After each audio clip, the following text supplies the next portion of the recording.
Alhamdulillahi Rabbil Alamin, wa bihi nasta'in ala umuri dunya waddin.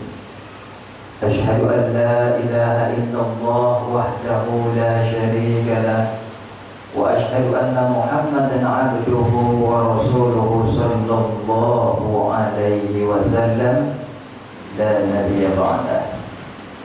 Allahumma salli wa sallim ala sayyidina Muhammad wa ala alihi wa ashabihi ajma'in. Amma ba'du, ya ibadallah, usiku wa nabiyya yattaqullah faqad fazal muttaqun. Ittaqullaha haqqa tuqatih wa la tamutunna illa wa antum muslimun. Faqala Allah ta'ala fil Qur'anil Karim, A'udzu billahi minasyaitonir rajim. Ayyaman ma'dudat. Faman kana minkum maridan aw 'ala safarin fa iddatun min ayyamin ukhra. Shadaqallahul 'azim. Kaum muslimin hadirin sidang jemaah Jumat yang dimuliakan Allah, pada Jumat ini dalam kondisi seperti ini juga, marilah sama-sama kita tingkatkan takwa kita, meningkat bukan malah menurun. Dengan mengerjakan perintah Allah, kita tinggalkan larangan Allah. Bersyukur kita, alhamdulillahirabbil alamin, sampai ini hari kita masih diberikan nikmat, kita masih diberikan sehat melangkah kaki kita masih diberikan udara yang segar. Alhamdulillah, tidak ada lagi asap. Insya Allah sampai seterusnya kita masih diberi kesempatan hidup. Ini nikmat yang mestinya harus kita nikmati, syukuri, karena sudah banyak di antara saudara-saudari kita yang meninggal, baik karena apapun dia, mau dia virus corona ataupun karena kecelakaan atau sakit apapun, tapi mereka sudah tidak lagi bisa beramal di dunia seperti kita yang masih ada roh di badan kita ini.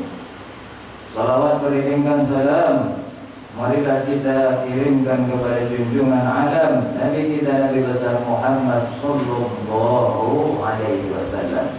Allahumma salli ala Sayyidina Muhammad wa ala ali Sayyidina Muhammad.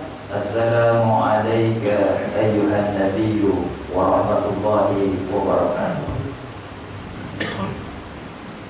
Kaum muslimin hadirin sidang jemaah Jumat yang dimuliakan Allah, tidak lama lagi, mungkin Jumat depan, kita sudah sholat Jumat dalam keadaan berpuasa, karena diperkirakan ini sudah tanggal 23 Sya'ban, mungkin maghrib setelah Kamis atau malam Jumat depan itu sudah masuk 1 Ramadan.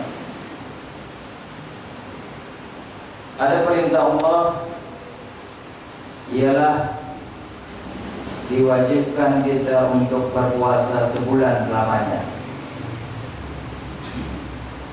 Ternyata puasa ini sangat menjadikan kita itu tidaklah rugi.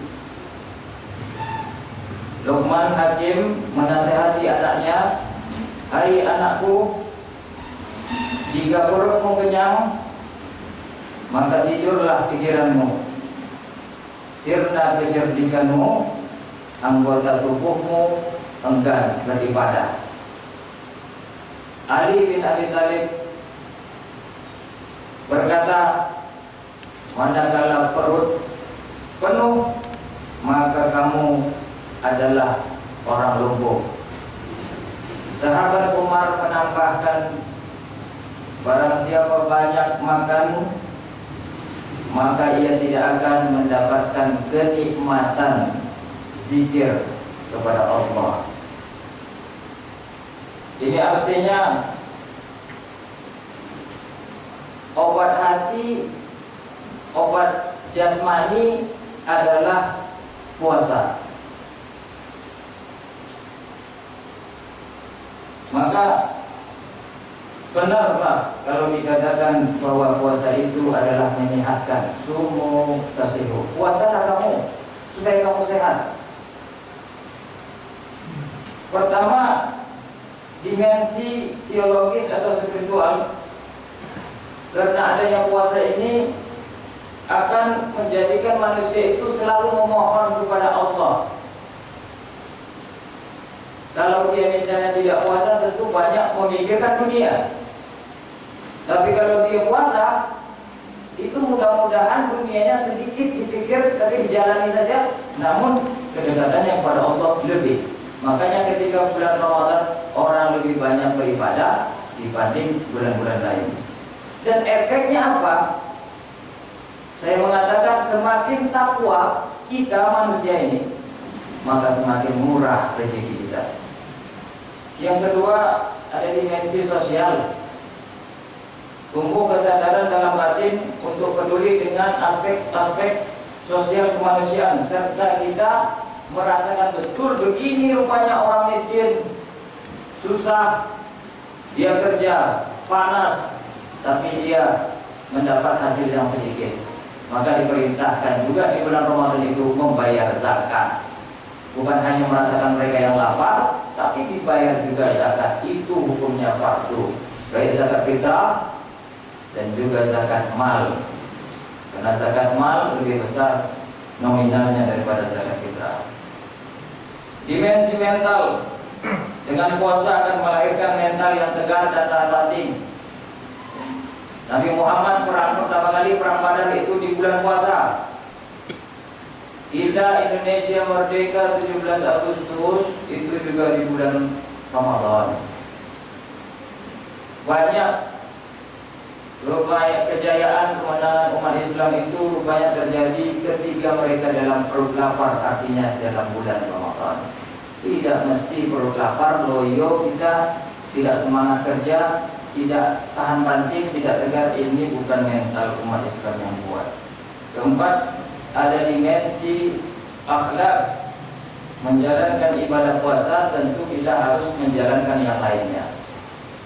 Menelan air saja kita tidak boleh ketika wudhu, walaupun di samping kiri kanan kita tidak tahu, apalagi kita berbuat kebohongan. Mengambil hak orang lain berarti tidak jujur. Berbohong sama keluarga berarti tidak jujur. Dan banyak dosa-dosa diakibatkan oleh kebohongan. Roksus dzunub al-kadzib. Induk segala dosa itu adalah bohong. Maka dilarang bagi umat Islam yang puasa untuk berbohong. Ini adalah etika atau akhlak orang Islam.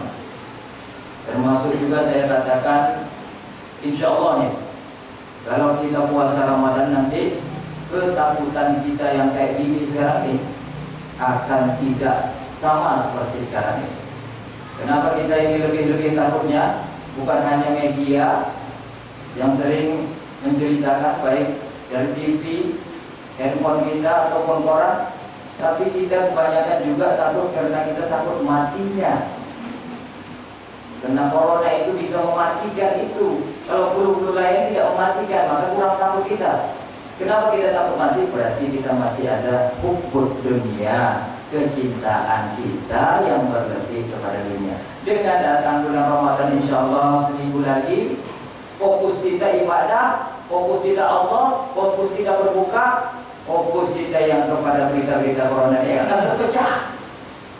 Ini maksud saya, sumu tasihu. Puasalah kita di semuanya, saya dan kalian jamaah, supaya sehat. Sehat pikiran kita, sehat nanti semuanya. Kata Ibnu Sina, ketakutan adalah separuh dari penyakit. Ketenangan adalah separuh dari obat. Kesabaran adalah awal dari kesembuhan. Karena kita sudah takut, setengah penyakit itu sudah masuk di jiwa, merasuk kepada kita. Maka kita harus kembali kepada puasa. Fa'amdaliru ya'ulil absar lakum tuftirun. Bismillahirrahmanirrahim. Allahumma shalli ala sayyidina Muhammad wa ala ali sayyidina Muhammad ila alihi wa alihi wa sahbihi wa radhiyallahu tabaraka wa ta'ala an kulli sahabati rasulillahi ajma'in walhamdulillahi rabbil alamin.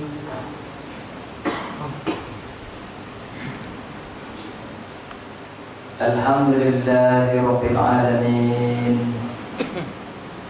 وبه نستعين على أمور الدنيا والدين أشهد أن لا إله إلا الله وحده لا شريك له وأشهد أن محمدا عبده ورسوله صلى الله عليه وسلم لا نبي بعده اللهم صل وسلم على سيدنا محمد وعلى آله وصحبه أجمعين أما بعد فيا عباد الله أوصيكم ونفسي إياي بتقوى الله فقد فاز المتقون اتقوا الله حق تقاته ولا تموتن إلا وأنتم مسلمون إن الله وملائكته يصلون على النبي يا أيها الذين آمنوا صلوا عليه وسلموا تسليما اللهم صل على سيدنا محمد وعلى آل سيدنا محمد كما صليت على آل سيدنا إبراهيم وعلى آل سيدنا إبراهيم وبارك على سيدنا محمد وعلى آل سيدنا محمد كما باركت على آل سيدنا إبراهيم وعلى آل سيدنا إبراهيم